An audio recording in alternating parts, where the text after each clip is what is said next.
One night I woke up to a terrible rumble. My wife, who was sleeping next to me, also jumped up on the bed screaming and shouting what was going on. The rumble was so loud that it seemed like a bomb had exploded over our heads. Fumbling for the nightlight switch in the darkness, I turned on the bulb, and the dim light illuminated the room. When I looked around, I saw that our bedroom was intact, just a huge crack in the wall across the hall. A second later, my wife and I heard our children screaming from their bedroom, which was at the opposite end of the hallway. Without thinking about anything, my wife and I immediately rushed to their room, terrified that something might have happened to them. All of our thoughts at that moment were occupied only with the well-being and integrity of our children. What could have happened was completely out of our minds at this point. When I got to the door in my family's underwear, I tried to open it, but something was in the way, and I pushed it open several times before there was a small gap through which my wife and I could squeeze. In the distance of the hallway, I could see smoke seeping into the house. But without thinking of anything else, I flashed to the bedroom of our young children, 10-year-old Tom and 12-year-old Mary. Seeing that their door was not blocked by anything, I opened it in a flash and rushed inside. There are kids sitting in the corner of the room with their arms around each other, both shaking with fear. Little Tom was even sobbing with fear. Mary was hugging him and trying to calm him down, even though she was feeling very scared herself. Kat and I rushed over to them. Kat started examining them to see if they had any injuries. Out of her own fear, she yanked them so that they were even more frightened. "Oh, my God. Oh, babies. Are you okay? Are you all right? Mary, are you okay? Tom, are you okay?" She was spinning them around, trying to examine them from all sides, back, arms, heads. "Yeah, come on. See, they're scared enough as it is." I managed to see that they didn't have any particular injuries, and given the situation, not knowing what was going on, we needed to get out of the house in a flash.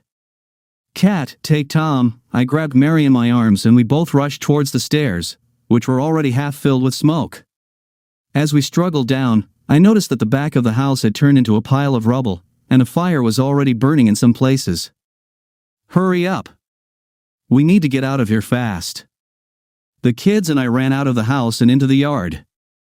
And as we stopped at the gate in the road, we turned around to see what had happened. By this time the neighbors, who were also woken up by the rumble and curiosity, made them run to our house. I can tell you that the picture was horrible. At the back of the house lay some iron luggage that looked like parts of a small airplane. "What happened here?" asked one of the more curious neighbors. "I don't know. Some kind of disaster." "Oh, my God. Are you all okay?" asked an old lady neighbor who lives a few houses down from ours. "Yeah, just scared pretty bad," I answered. "Hey, did somebody call the fire department and the police? Why are you all just standing there like that?" "Yeah, sorry, sir.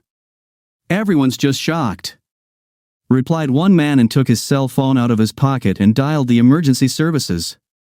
In about 10 minutes all the emergency services arrived, the police, firemen, and ambulance. The doctors began to look at us and the children. The children did not want to move a step away from us, and we stayed in one of the ambulances as a family. After a cursory examination to make sure we were not seriously injured, they wrapped us in blankets and took us to the hospital for a more detailed examination. The police and firemen stayed at our house to do their job, and they put out the fire for a long time, but only the part of the house where our children's bedroom was intact. The rest, succumbing to the flames of the fire, was badly burned and many of the beams collapsed from the fire. Now, unfortunately, our house was no longer habitable. At the hospital, they decided to keep us overnight. I persuaded the doctors to give us a room where we could all stay together, as the children were very frightened and needed our support. The doctors examined us as best they could. There were no problems with me and Kat, but the children were very scared, so we were present with them, and they called in a child psychologist who had a talent for communicating with children in these situations. After a couple of hours, when the doctors had finished doing some kind of manipulation with us, one of the doctors called me to leave the room. Excuse me. You need to get out," he whispered to me at the door. "There's a policeman in there, and I don't want his questions to affect your family. Could you talk to him?" "Yeah, sure." I went out into the hallway. There was a man in a police uniform waiting on a bench.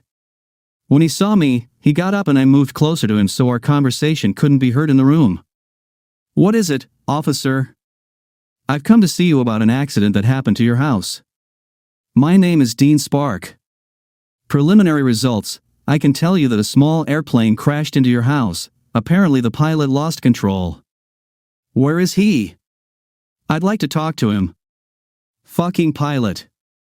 "Unfortunately, he didn't survive. His charred remains were found in the cockpit, or what's left of it." "That's just fucked up." I started cursing. "I'm sorry, officer." "It's okay. I understand your situation. I just have a few questions for you. Tell me, is your house insured?"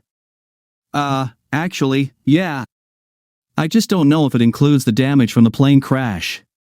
"That doesn't make any sense. It's like a horror movie." "Unfortunately, it happens." "I'm sorry for your loss." I just sighed heavily. "I need to know the name of your insurance company, and I could help you get insurance as soon as possible. Believe me, it won't be a problem at all. We have people in our department who handle cases like this." I told him the name of the insurance company, but in my heart, I doubted that any policeman would help us out of the goodness of his heart. "You'd better tell me where we're going to live while the paperwork is done. I'll try to get the insurance company to give you a free place to live because the reason for the loss of your house is really catastrophic." I said goodbye and went back to my family. "What did he want?" the wife asked. "No reason. Asked a few questions. Tried to convince me that the insurance company would help us. But don't worry. We'll get out of this either way." "Why is Tom still crying?" "He's worried about his little dog. I mean, we haven't seen him anywhere." I went over to my son and gave him a hug. "Don't worry, son, I believe he's all right." In the morning, I called my neighbor from the hospital, with whom we were on good terms, and asked him to look for our dog Max. I explained to him that my son was very worried about him, but I also asked him that even if he didn't find him, let him notify me anyway, and I would take full responsibility for bringing the sad news to my son. But before I could even finish, the neighbor told me that our puppy had been running down the street while they were putting out the fire after the ambulance took us away. Apparently, he was also very scared and was looking for owners, and the neighbor had taken him in until we returned. This news made me very happy, and I hurried to share the news with my son. When he learned that his favorite pet is alive and well, he cried, only now from happiness. With joy, he hugged me so tightly that I didn't even know how strong he could be. During the day, the doctors examined us several more times, and seeing no reason to keep us in the hospital, allowed us to leave the hospital, only recommended to see a psychologist, especially for children, as children's psyche is more impressionable. We left the hospital, and to my surprise, there was an insurance agent waiting for us at the entrance. He kindly offered to give us a ride, and soon we drove up to a small multi-story building with cheap apartments. "Please excuse me, but this is the only thing I could find for the next few hours so far. Soon I will take care of your documents, and the insurance company will pay you a certain amount of money, and you can move into a normal house." For some reason, the process took 2 days. During this time, we got along in a cramped apartment with 4 beds, a table, and a shared shower room at the end of the hallway. Are they fucking with us? Damn insurance companies. They couldn't at least put us in a hotel. I don't know why they put us here, but he said it'd be sorted out in a couple of days. As the insurance man had promised, we were paid a considerable sum, and we immediately went to choose a house we could afford. After looking at a few, we opted for a small 2-story house with an attic and a small yard, but there was a garage and a small shed. Once we had all the necessary paperwork in place, we moved in right away. Kat and I went back to the burned-out house several times, trying to find any surviving things we could take. But there was almost nothing left. Goddamn looters. Sons of bitches tore it all up. The wife was cursing. "Oh, Derek." "Hi." I heard my neighbor's voice behind me. When I turned around, I saw him waving at me, asking me to come over to him. I did. "What do you want?" "There's something I wanted to tell you. That night when the fire was out, I noticed some kids trying to climb the ruins. So I thought I'd go out there with a shotgun and have a serious talk. I hope you didn't do anything stupid. No, I didn't. One shot in the air made them scatter them all out. But they still managed to grab something for themselves. I called my son, and we hauled what we could into the garage. We didn't go under the rubble, sorry. But you can go and look and get your stuff. Thank you. I just don't know what would be useful. We went to his place and we loaded a few things into the rental car, since ours had been damaged in the accident, and took them to our new home. Why don't you take the rest? It's not really necessary. If you want, you can throw it away or keep it or have a garage sale. Either way, thank you. I said goodbye to him and we went home. The money that was left over from the purchase of the new house had been used to buy the necessities, and some of our savings in the bank had saved us, but we couldn't afford to splurge, and the children had to accept the fact that Tom wouldn't have a video game console yet, and Mary wouldn't have any new clothes. Tom was a little sad about the console, but he was so happy that his little friend was alive that he tried to stay close to him. Kat and I even let Max sleep with Tom in his bed, just to keep an eye on him and clean up after him if he didn't have time to go outside for his needs. Time passed. We all got used to our new home. The children continued to go to school. But Kat often felt unsatisfied and was often sad. Why are you so sad? See? Things are getting better. Soon we'll be reimbursed for the damage to the car and we won't have to rent this wreck anymore. It's okay, Derek. It's just that we lived in that house for so many years. And I did all the remodeling with my own hands. I'm so sorry to lose it all. Damn, those airplanes and whoever designed them. She was an artisan. She worked as an accountant herself, but on evenings and weekends, she did house decorating. Not like plastering or wallpapering. No! She liked to make different beautiful things out of literally nothing. On one of the walls in the living room she padded with decorative ornaments from cardboard, finishing some areas with paints, and in some places, she decorated them with pieces of old broken vases or statuettes. She loved that wall very much. We even put a sofa opposite it and put a small TV, for which she left a special place on the wall. We often spent evenings there together. She also decorated the kitchen with homemade boxes and decorated jars on the shelves. In general, she was very talented in the art of that small decorative ornamentation. I understood how sad she was and tried to be as supportive as I could. Don't worry, dear. I mean, you're such a craftswoman. I'm sure you'll decorate this house too, and even better. She just burst into tears. I don't fucking want anything else. That house burned up all my interest in what I was doing. Don't you get it? I hugged her. She started sobbing so loudly that I didn't even know how else I could comfort her. I just kept stroking her, trying to calm her down. Good thing the kids were at school at the time and didn't hear all this. But Mary would still sometimes come up to me in the evenings and ask me why Mommy was so sad. She was old enough to know when something was wrong in the family. I didn't tell her all the details, just replied that Mom missed our old house.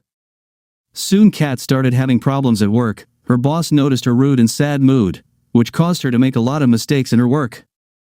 But no matter how hard she tried, he still had to fire her.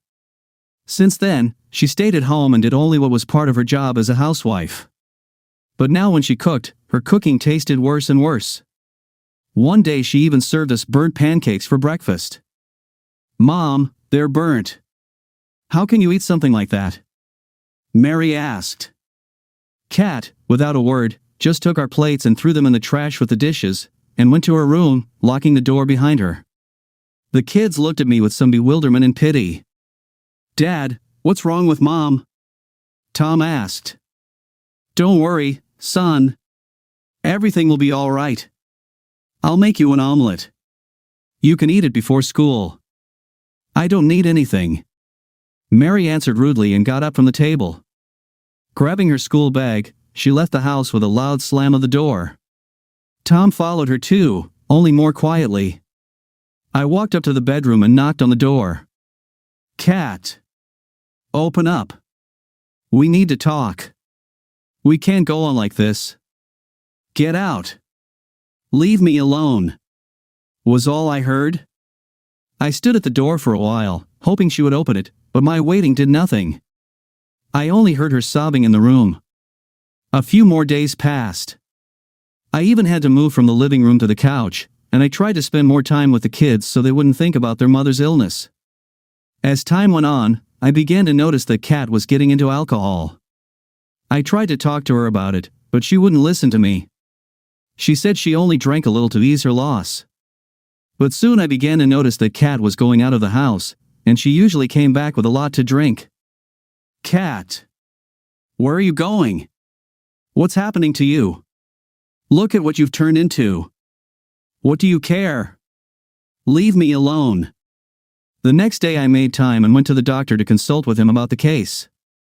He said that this behavior is common, but it needs to stop. He even suggested putting her in compulsory treatment. I certainly would have liked my wife to get back to normal, but I didn't know how she would react to such a suggestion. In the evening I decided to talk to her about it, but she only scolded me, saying that I thought she was just an alkie and didn't love her anymore. I answered that on the contrary, I love her very much, and I want her to get better. But she just locked herself in her room again. I didn't know what to do with her. I didn't have the strength to fight it, and it was a pity for the children. One day, when I was sitting alone on the couch at home again, waiting for her to come back from her walk, I noticed the headlights shining in the window, and a car stopped at our house. I opened the curtain and decided to see who was there. But what I saw was very disappointing. A young man got out of the car, then went to the passenger door and opened the door. From there, barely standing on her feet, my wife stepped out. I saw him help her out and walk her to the porch. Then he started to say something to her, and she said something back, and the last thing that pissed me off even more was that they kissed goodbye. I rushed to the door to find out who this guy was and kick his ass so he wouldn't hit on other people's wives. But when I opened the door, the car was already pulling away, and Kat was leaning against the wall, walking into the house. What the fuck was that? I asked her when I got her to the couch and sat her down so she wouldn't fall to the floor. Mom, Dad, what happened? I heard the voice of children from the stairs, who heard the noise and decided to check what was wrong. Kids, go to your rooms. But they took their time, staring at the scene. Quickly, I said. I had to yell at them, so they went back to their rooms. Where have you been? And who's the guy? The guy? What guy? She could barely move her tongue. Answer me. Ha! Do you mean Mike? He was kind enough to give me a ride. He's a very well-mannered man. How can I talk to you right now? You can't even talk properly. Oh. Yes? Don't say that. Just leave me alone. She plopped down on the couch and passed out. Looks like she really had more than enough to drink this time. I kept wandering around the room trying to find a solution to the problem. After a few minutes, I dialed the number of the doctor I had recently seen and asked him for help. Half an hour later an ambulance arrived, 2 orderlies, and the doctor himself came out. Doctor, I realize I'm doing this against her will, but I love her and I want her to get better. I'll pay for everything, just please help her. The doctor agreed. Kat was loaded onto a gurney and wheeled away. I visited her the next day. The doctor who met me warned me that she was acting very aggressively. She was being sedated and medicated, but just in case, she was strapped to her bunk so she wouldn't run away. When I came in, she was looking at me with crazy, hateful eyes. What did you son of a bitch do? Who asked you to do that? Oh, honey. It's for your own good. Trust me. Screw you. She spits in my direction. It's been a month. I had to explain to the kids that their mom was very sick, but they couldn't visit her yet. Although I visited her almost every day. The clinic I put her in had good reviews, and a month later, Kat was feeling better and didn't need anything to drink. They kept her there for another month for a full recovery. And she seemed to be back to normal. At least I thought so, and the doctor said she could go home, but to continue to keep an eye on her and not to keep any alcohol in the house, not even medicines that contained alcohol. I thanked him, paid any bills that remained, and took my wife home. 2 more months passed. Kat hung in there. She tried to behave like a normal wife and began to make time for her children, although she didn't want to talk to me much, she was still resentful of me for having to send her to the clinic. She started to cook normally and went out for walks sometimes, but when she came back, I kept an eye on her to see if she was back to her old habits. Everything seemed to be going well, and our family life began to get back on track. But Kat didn't want to get a job. She preferred to stay at home, found some part-time work on the internet, and only sometimes left the house on the pretext of meeting with clients. One day my colleague and I decided to go to a restaurant for lunch.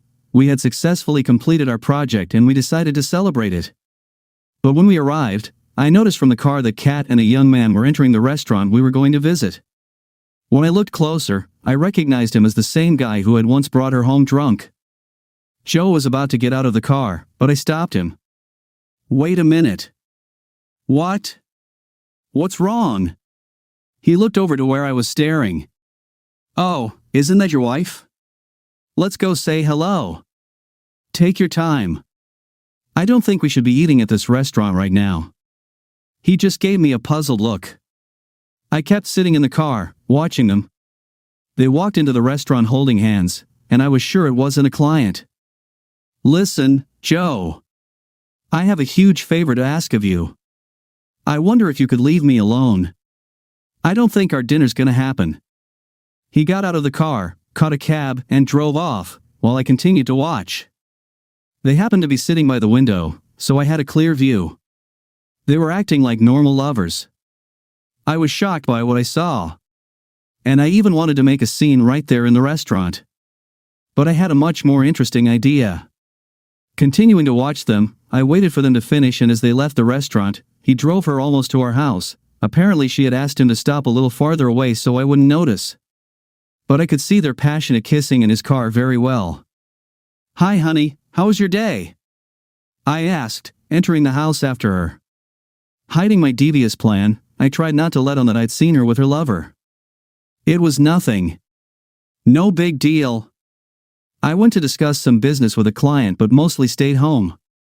"What are you having for dinner?" "I'll cook. You know, my coworker and I had a hearty lunch today, and I'm not hungry. So make something for the kids." I went to the bedroom. The thoughts of her cheating were tearing me apart, and I wanted to make a scene with her, and I was about to go downstairs and tell her everything I had, but then the kids came home from school, and I left it for later. Back in my room, I decided to think about my plan again, and I decided to follow them for a while, even though I realized how painful it would be for me. The next day, I rented a car, found out when it was going to go somewhere, and after asking my coworker to cover for me in front of my boss, I began to trace the path of their movement. The whole stakeout took me a few days. They saw each other in restaurants, or went somewhere out of town, to some small house that obviously belonged to this guy. I realized that Kat no longer belonged to me as a wife, and she had stopped going to bed with me lately. And I began to feel that the love I once had for her was fading by the hour. I could have simply divorced her, but there was a kind of rage in me that urged me to do something that would punish her for her infidelity. The children didn't notice anything as she skillfully hid her affairs on the side. I wanted revenge, but I couldn't think of anything to do with her that she would regret for the rest of her life. The children were just starting their vacation, and I decided to send them to their grandparents in the village, where they always loved to spend time as children. And when I put them on the train, having called my parents to meet them, I returned home and decided to wait for my wife and to start at least just to talk to her and clarify all relations. "Oh, hi, honey. You're home already. I was just out here on a business trip."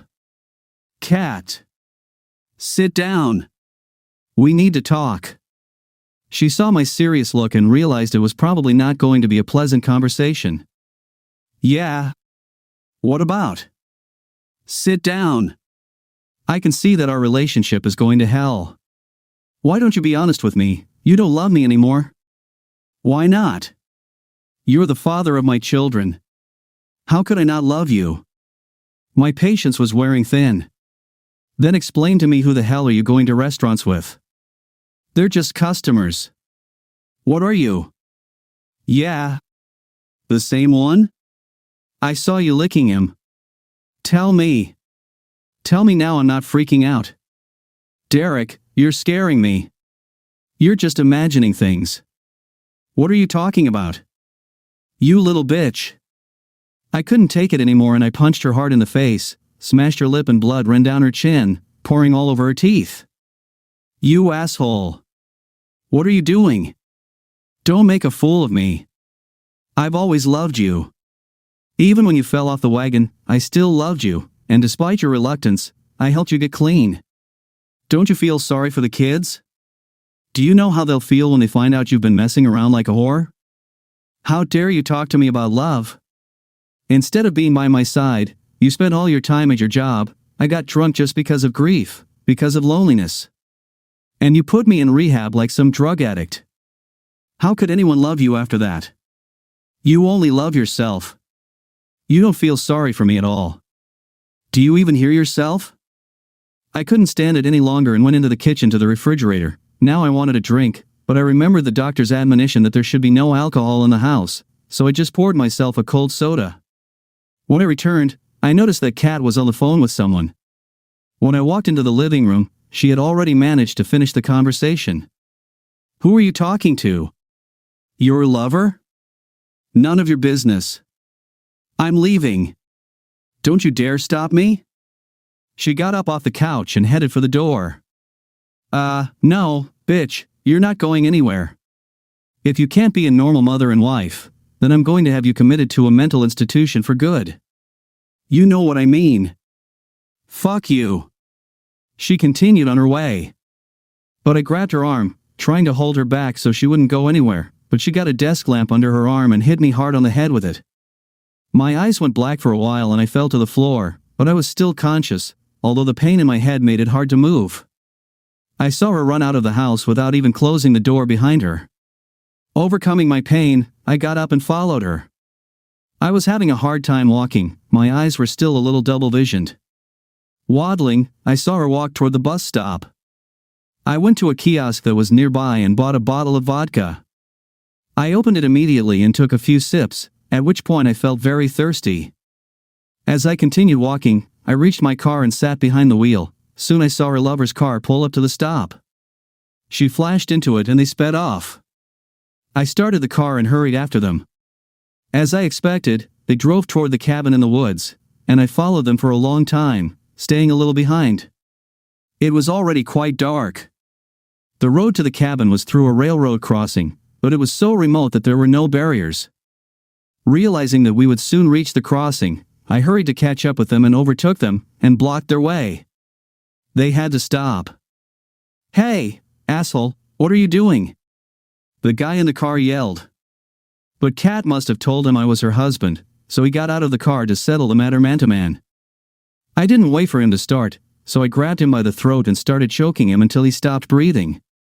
Kat jumped out of the car, trying to pull me off him. "What are you doing, asshole?" By the time I was done with her lover, she started rummaging through her purse for her cell phone to call the police, but I snatched it up and with some effort, broke it in half. "Are you out of your mind? Did you put me through this? I loved you. And you did this to me?" I went up to her and grabbed her throat too. And when she stopped breathing, I put them both in his car. Looking at the bodies, I realized that I was probably not going to get away from the police, and I had to do something.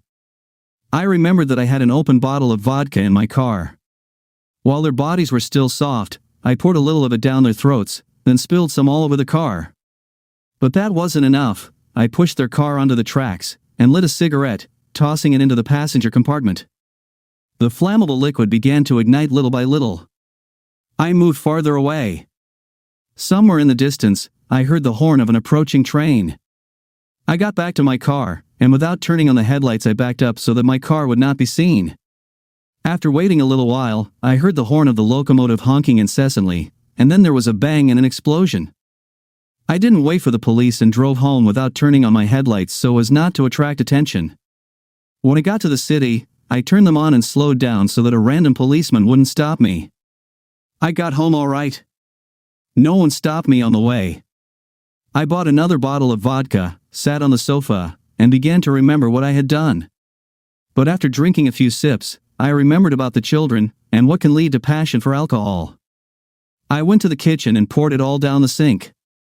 The next day on the morning news, I heard about a terrible tragedy where two people, apparently engrossed in alcohol, did not notice a train rushing at them. The tragedy was recognized as an accident. I went to the children's house later, and I had to tell them the terrible news that their mother had been in an accident because she had been drinking again.